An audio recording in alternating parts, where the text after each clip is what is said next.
जय माता दी दोस्तों, शिव शक्ति यूट्यूब चैनल में आप लोगों का बहुत बहुत स्वागत है। मैं उम्मीद करती हूँ आप लोग अच्छे होंगे, खुश होंगे, खुशहाल होंगे और सभी के घर में माता रानी की मेहर होगी। तो दोस्तों, आज हम बताने जा रहे हैं कि ये अगर आप लोगों को मिले, ये संकेत बताते हैं कि आपके ऊपर, आपके घर में किसी ने शमशानी क्रियाएं या कोई चीज़ आपके घर में छोड़ी है।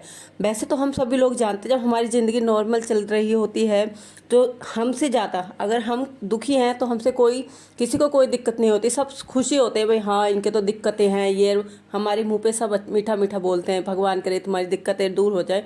और भगवान कर देता है। और जब हमारे घरों में दिक्कतें ख़त्म हो जाती है, हमारे घर में खुशियाँ आ जाती हैं, हमारे घर में, हमारी काम में बरकत होने लगती है। जिस टाइम हम गरीबी भोग रहे थे, जिस टाइम हम बुरा टाइम था, उस टाइम किसी को दिक्कत नहीं होती, मगर जिस टाइम से हम अच्छा समय काटने लगते हैं तो जनता को दिक्कत हो जाती है।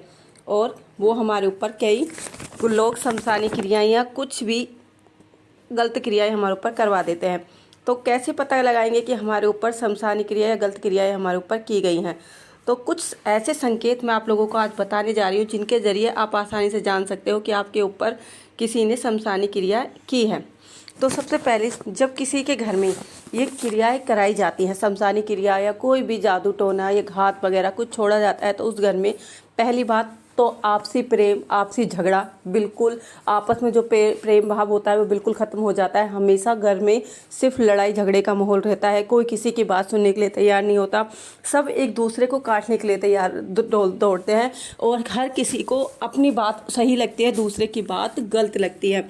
और यहाँ तक कि जब ये तांत्रिक क्रियाएं, शमशानी क्रियाएं आप लोगों के ऊपर कराई जाती है तो इनकी कुछ समय भी होता है, समय अवधि होती है, जिसके पूरे होते हैं समय से पहले अगर आपने इनका इलाज करा लिया तो ठीक है, नहीं तो उसके बाद आपको बहुत घातक परिणाम आपको भोगना पड़ सकता है। जिस घर में शमशानी क्रियाएं की जाती हैं उस घर में सबसे पहली बात मैंने आपको बताया, लड़ाई झगड़े रहते हैं और वहाँ पर बीमारियाँ, या तो किसी एक स्पेशल व्यक्ति पर, जैसे जो घर का मुखिया होता है, जिसके हाथ में घर की बागडोर होती है, या तो उसके नाम पर लेकर ये क्रियाएं कराई जाती हैं, या किसी बहू के नाम पर, जिससे उनके घर का जो वंश है वो आगे ना चले, तो ये क्रिया उनको ऊपर की जाती हैं। जब पहली बात, जिस घर में, इनके में क्या होगा, बीमारी ज़्यादा होंगी, ज़्यादा रहेंगी, जो घर का मुखिया है वो हमेशा बीमार रहेगा, उसे कुछ ना कुछ दिक्कतें होती रहेंगी।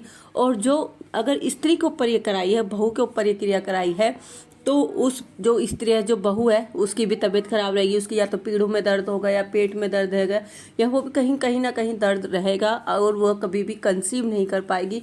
अगर भगवान बस वो कंसीव भी कर लेती है, मगर जो उसकी प्रेगनेंसी है वो पूरा टाइम नहीं चलती, वो बीच में ही खराब हो जाती है। तो यह जो संकेत होते हैं ये हमें बताते हैं कि हमारे घर में किसी ने शमशानी क्रियाएं कराई हैं।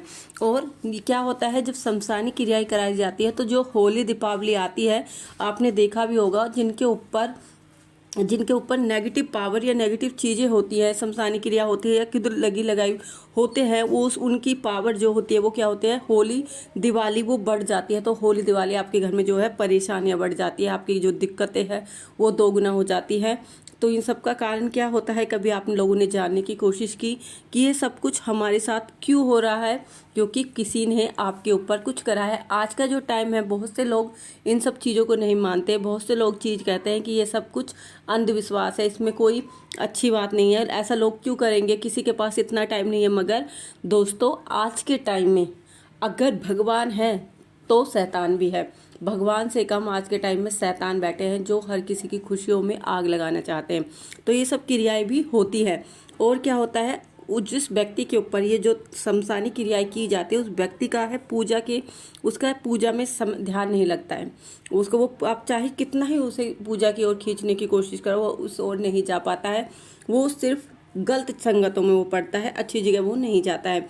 और जब पूजा के समय में भी अगर आप बैठा भी देते हो तो उसके पूजा के समय उसके शरीर में क्या होगा, दर्द महसूस होगा, दर्द होगा, उसे दिक्कतें होंगी। उन दिक्कतों को देखते हुए वे 1-2 दिन अगर वो उनको बर्दाश्त कर जाता है तो वो अपनी, उसकी जो नाभ है वो पार उतर जाती है, मगर जब वो बीच में उसको तोड़ देता है तो उसकी नाभ मझधार में ही अटकी रह जाती है। अच्छा काम कर कर मंगल काम पर झगड़ा, मतलब कोई अच्छा काम उसके घर में नहीं होता है, कुछ ना कुछ छोटे छोटे बातों पे झगड़ा होता है। कोई काम, रुका हुआ काम है, आज लगता है कि अब पूरा हो जाएगा, बिल्कुल आज तो कोई दिक्कत नहीं आएगी, मगर फिर भी वो काम अधूरा रह जाता है। किस कारणों से ऐसा होता है आपके घर में, कि आपके घर में एक शांति का माहौल नहीं रह पाता, आपके घर में बाप बेटे में, पति पत्नी में, आपसी में झगड़ा हुआ रहता है, क्योंकि ये सब कुछ आपके ऊपर करा किराया होता है, जिसके कारण आपको ये सारे दुख भोगने पड़ते हैं, जिसके कारण आपके घर का ये माहौल होता है। बहुत बार तो मैंने ये देखा है कि बंदा इतना इरिटेट हो जाता है अपनी ज़िंदगी से कि घर का हर एक बंदा ये बोलता है, जब किसी के ऊपर कुछ कराया होता है कि मैं इस घर में मेरी जगह नहीं है, मुझे भी मरना है, वो बोलेगा कि इस घर में मेरे रिस्पेक्ट नहीं है, मुझे मरना है। मगर आप लोगों ने कभी इस चीज़ का कारण जानने की कोशिश किया कि जिस आप बचपन से उनके साथ रहते आ रहे हो, जब से आपको कोई दिक्कत नहीं हुई, अचानक आपको इतनी प्रॉब्लम्स क्यों फेस करनी पड़ रही है, ऐसा क्या हो गया? तो ये सब कुछ उसी के कारण होता है। और जब आपके घर में शमशानी क्रियाएं कराई जाती हैं तो आपके घर में क्या होता है, एक दुर्गंध आनी शुरू हो जाती है, आपके घर में एक अजीब सी दुर्गंध आपको आती रहती है, महसूस होती रहती है। तो ये सब किस कारण होती है कि यह सब इन्हीं संकेतों को कारण होती है कि आपके घर में किसी ने कुछ कराया है, जिसके कारण आपको ये सारे संकेत महसूस होते हैं। और जिस घर में ये क्रियाएं कराई जाती हैं और जिस व्यक्ति के ऊपर कराई जाती है, वो जब रात को उसे सोते समय या तो उसे गंदे सपने दिखाई देते हैं।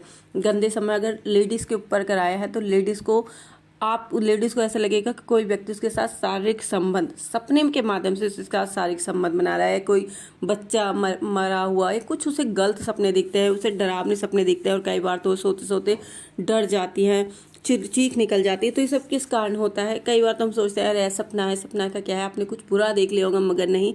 जब ये डेली से रूटीन बन जाए कि आपको गलत सपने दिख रहे हैं तो ये सारी दिक्कतें आपको इन्हीं के कारण होती हैं।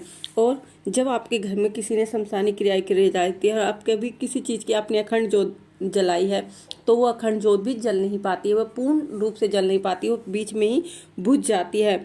सोते समय आपको क्या होता है, जैसे कई बार तो क्या होता है कि जब किसी व्यक्ति के ऊपर शमशानी क्रिया होती है तो उसे सोते समय ऐसा लगता है किसी ने उसकी गर्दन दबा लिया है, कोई उसकी छाती पर बैठा है, कोई उसके पैरों पर बैठा है।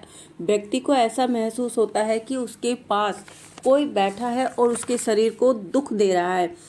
तो व्यक्ति ये सब कुछ क्यों होता है? क्योंकि उसके ऊपर नेगेटिव चीज़ें जो किसी ने शमशानी क्रिया उसके घर पर छोड़ी है, उनका असर उसके ऊपर धीरे धीरे आने लगता है। ये चीज़ें ऐसी होती है कि ये चीज़ें धीरे धीरे अपनी जगह बनाती हैं और कई बार तो कुछ चीज़ें लाइफ टाइम के लिए छोड़ी जाती है। कई टाइप की चीज़ों की, जैसे 1 महीने की मन्नत होती है, 3 की होती है और उसके बाद वो व्यक्ति को पूरी तरह से तोड़ देते हैं। तो ये सब चीज़ें आपके साथ क्यों होता है? क्योंकि आपके ऊपर शमशानी क्रिया है। और कई बार आपने देखा होगा कि व्यक्ति बिल्कुल ठीक ठाक है, उसका अचानक एक्सीडेंट हो जाना या किसी कारणवश एक्सीडेंट नुमा उसकी मौत हो जाती है, जिस कारण उनकी जिस घर में शमशानी क्रियाएं छोड़ी जाती है उनका असर उनके पशुओं पर पड़ता है। कई बार क्या उनके दुधारू पशु मर जाते हैं, जो दूध दे रहे पशु होते हैं वो अचानक बीमार हो जाते हैं, दूध रुक जाता है। तो ये सब इन्हीं कारणों से होता है। तो मैं उम्मीद करती हूँ जो जानकारी मैंने आपको दी होगी आपको अच्छी लगी होगी। अगर आप लोग मेरे चैनल पर नए हो तो प्लीज़ मेरे चैनल को लाइक शेयर सब्सक्राइब करना ना भूलें और बेल आइकन को जरूर प्रेस करें, जिससे कि मैं कोई भी नई वीडियो डालूँ तो उसका नोटिफिकेशन आप लोगों को सबसे पहले मिल सके। तो दोस्तों आज के लिए इतना ही, हम मिलते हैं अपनी अगली वीडियो। इस टाइम तक हमारे चैनल के साथ ऐसे ही बने रहिए। जय माता दी दोस्तों, जय माता दी।